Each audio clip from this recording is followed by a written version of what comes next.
Hare Krishna, Radhe Radhe everyone. I hope all of you are doing well. Today we will be discussing about श्लोक number 16 to 18. Last हमने discuss किया था about the fact कि जहाँ पे श्री कृष्ण है जीत वहीं होगी, राइट? तो लास्ट हमने ये डिस्कस किया था कि इट वॉज श्योर कि जीत पांडवों की होने वाली थी. नाउ विल डिस्कस कि श्लोक नंबर 16 और 18 में क्या होता है, right? So it goes like Anant Vijayam राजा कुंती पुत्रो युधिष्ठिरः नकुला सहदेवश्च सुघोषा मणिपुष्पकौ कश्यश्च परमेश्वसा शिखण्डी च महारथः धृष्टद्युम्नो विराटश्च सत्याकी च पराजितः द्रुपदो द्रौपदेयश्च सर्वस्य पृथिवपते सौभद्रश्च महाबाहु संखण्डाधमु पार्थक. Actually it's पृथक, not exactly पार्थक. So this means, let's see what this means.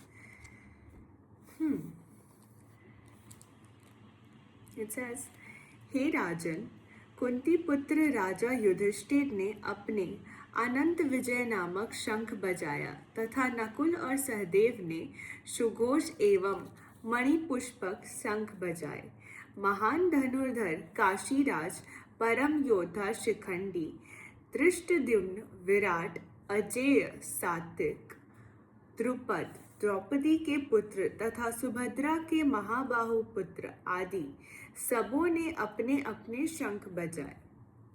Sanjay ने राजा धृतराष्ट्र को अत्यंत चतुराई से यह बताया कि पांडु के पुत्रों को धोखा देने तथा राज्य सिंहासन पर अपने पुत्रों को आसीन कराने की यह अविवेकपूर्ण नीति श्लाघनीय नहीं थी.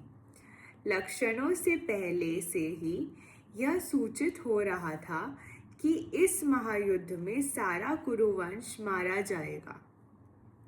भीष्म पितामह से लेकर अभिमन्यु तथा अन्य पौत्रों तक विश्व के अनेक देशों के राजाओं समेत उपस्थित सारे के सारे लोगों का विनाश निश्चित था. यह सारी दुर्घटना राजा धृतराष्ट्र के कारण होने जा रही थी, क्योंकि उसने अपने पुत्रों की कुनीति को प्रोत्साहन दिया था.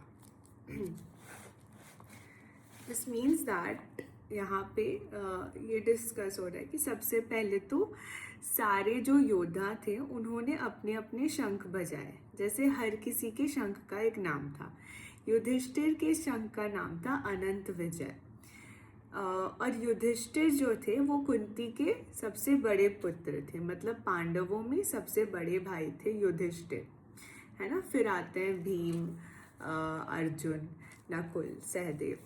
नकुल के जो शंख का नाम था वो उसका नाम था सुघोषा और सहदेव के शंख का नाम था मणिपुष्पका, राइट.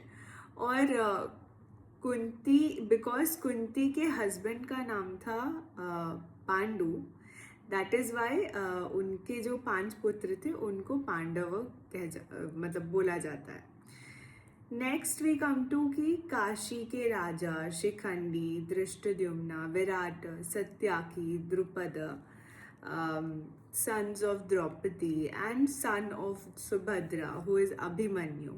तो इन सब ने अपना अपना शंख बजाया. यहाँ पे Dhrishtadyumna is Draupadi's brother and Drupad is Draupadi's father, right. And Shikhandi is she is like, what do you say, Shikhandi is, she is a transgender, okay, but in her previous life she was a woman who was wronged by Bhishma Pitama in some way. So she chose to take a rebirth in order to take revenge from Bhishma Pitama and kill him, and that is why in this birth she was born as a man. So actually she was born as a woman, but then certain things happened where she could change her gender, so that happened for specifically for the purpose of her life, which was to kill Bhishma Pitama. Now what happens is everybody started blowing their conch shells, as in their shank. तो यहाँ पे संजय राजा धृतराष्ट्र से ये कह रहे हैं कि आपने तो अपने पुत्रों को, एज इन कौरवों को, गलत करते हुए, एज इन कुनीति का मतलब है कि you know the wrong politics और लाइक द इविल पॉलिटिक्स, कि आपने उनको वहाँ पे प्रोत्साहन दिया है, मतलब उनको सपोर्ट किया है हमेशा उनके गलत कर्मों में.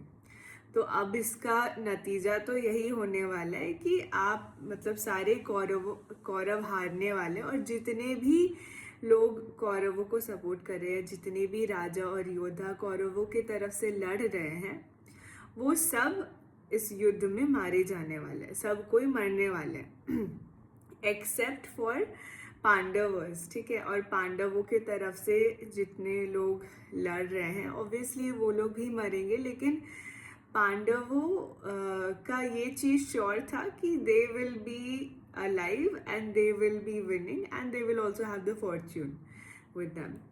तो ये चीज़ संजय धृतराष्ट्र को बहुत ही कनिंगली ये चीज़ समझा रहा है, बिकॉज डायरेक्टली तो नहीं बोल सकते, because he works under him,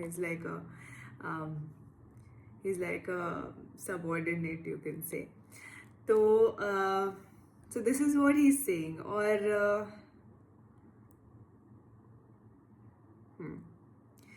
तो यहाँ पे यही लिखा गया है कि भीष्म पितामह से लेके जितने भी सारे महान महान योद्धा हैं, जो लोग अधर्म के मार्ग से लड़ रहे हैं, उन सब की भी मृत्यु निश्चित है. सो आज हम क्या सीखते हैं इस लेसन से? इस लेसन से बहुत सिंपल सी चीज़ आज हम सीखने वाले हैं, विच इज़ कि आप चाहे कुछ भी कर लो, अंत में जो जीत होती है ना, वो सच्चाई की ही होती है. And I know that you might have heard a lot of people say this, plus quite a lot of people will tell you, oh in Kalyug, what's the point of being truthful, what's the point of being in the good side when you know the evil and the manipulative people are winning in life. So their win might be a short win, but in the long run you will see them suffer, because the karma definitely comes back, and the justice is always served wherever Shri Krishna is there, and obviously Shri Krishna is the preserver. He will take care of the balance. So whatever you know they are doing, let them do it, but you be responsible for what you are doing. You know, us taking individual responsibility of what we do, हम क्या कर रहे हैं अपने personal life में, हम किस तरीके से रिस्पॉन्ड कर रहे हैं, हम कैसा सोच रहे हैं, क्या बोल रहे हैं, क्या कर रहे हैं. जब हम अपने ऊपर फोकस ले आते हैं कि instead of being like कि ओ ये गलत कर रहा है तो मुझे भी गलत करना चाहिए, that is not a smart way to work, or that's not a smart way to think, because you see that you have your separate account being maintained, and yes, there is a karma account and it is audited by Chitragupt. If you don't know, you can search in ChatGPT or try to search in Gemini. You will see कि Chitragupt is the one who keeps a record and track of each karma that you do. So yes, there's an accountant also. Yeah. तो what we are discussing कि जो लोग अच्छा करते हैं उनके साथ हमेशा अच्छा ही होता है, भले ही हो सकता है थोड़ा लेट हो, लेकिन एंड में उनके साथ हमेशा अच्छा ही होता है, जीत उनकी ही होती है। और जो जिनके इंटेंशन बुरे हैं या फिर जो कुछ भी बुरा कर रहे हैं वो हमेशा हारते ही हैं। हो सकता है स्टार्टिंग में इनिशियल टेस्ट मैचेस जीत जाएं बट फाइनल मैच में वो हारते ही हैं, राइट? ठीक है, so today I think we have learned enough for today's lesson. I hope all of you are enjoying learning. Till then, take care of yourself. I will be back tomorrow with another learning, another small lesson.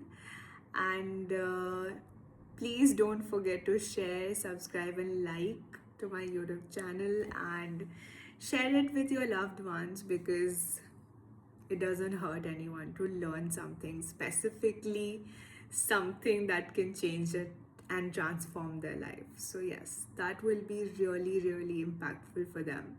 So be the person who makes an impact today. All right, till then, I'll take a leave now, and take care of yourself, stay happy, and Hare Krishna, Radhe Radhe.